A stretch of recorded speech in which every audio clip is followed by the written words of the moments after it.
you for joining us on this live. This is a very much of a, I should say, controversial sort of topic because inflation, Bank of Canada has been raising rates to combat inflation. However, inflation comes from supply and demand, and I'll get right into it. My name is Faisal Garcia, and I'm a mortgage agent with Dominion Lending Center Mortgage House. And here we go.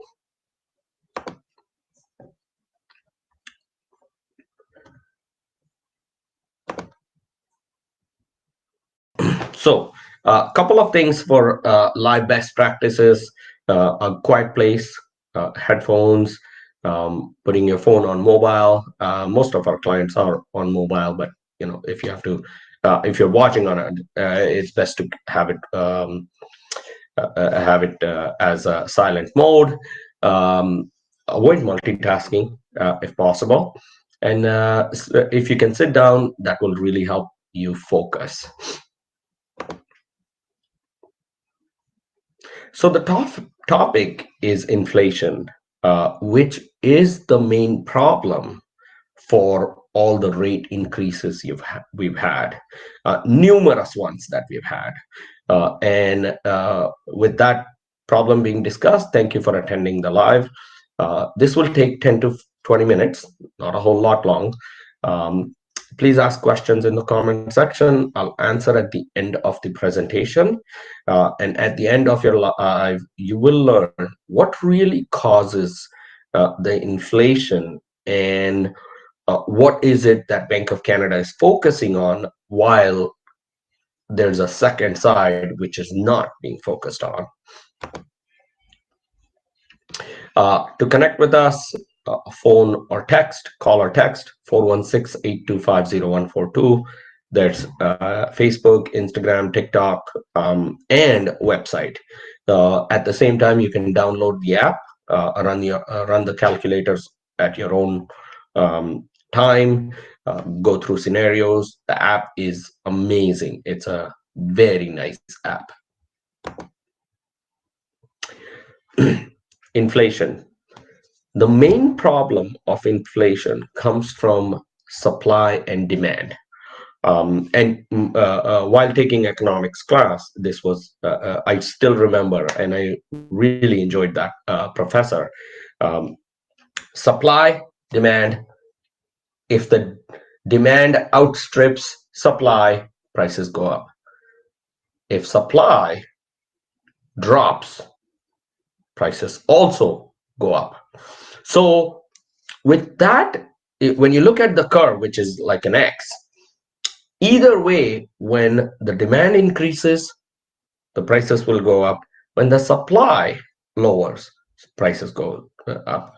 So is it too much demand, or is it lower supply, or it's a combination?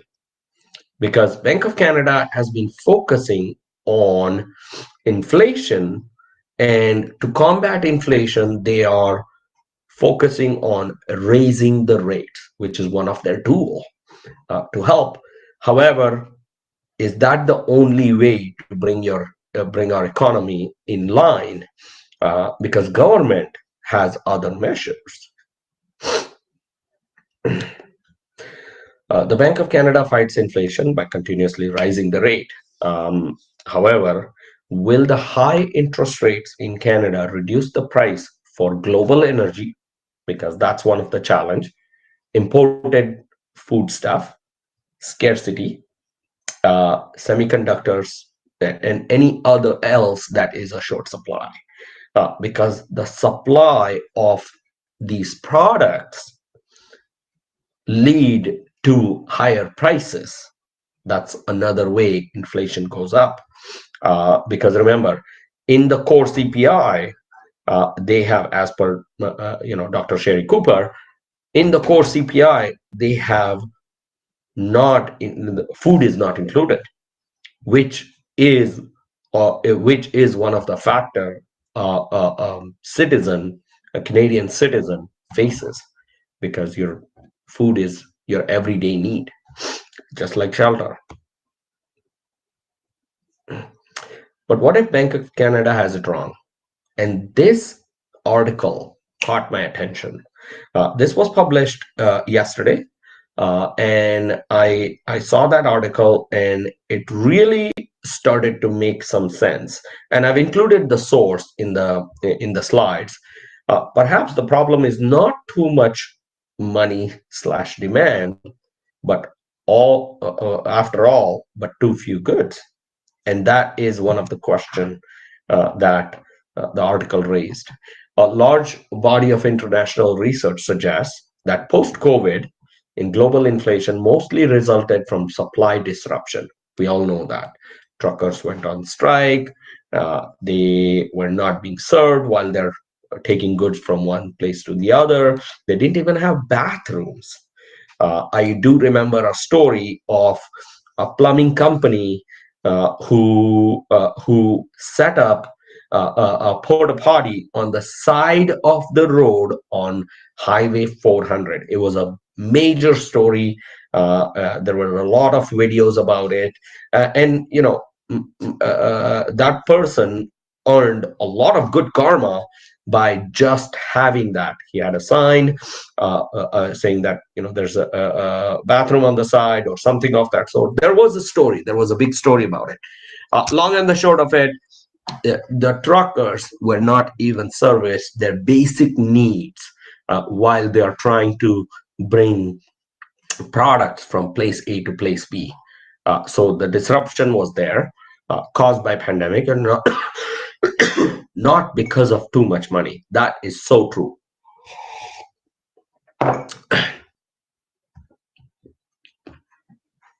The Bank of Canada has their own take on where today's too much money come from. Too many Canadians have jobs and are earning too much from them. Like that's I'm really not sure if how that statement is even written out. Um, but with any, I'll also read what Governor Tiff said, and he says unemployment rate must rise and wage growth should be suppressed to wrestle inflation back to the ground. Where did that come from? Like, however, this theory doesn't fit. That's the fact.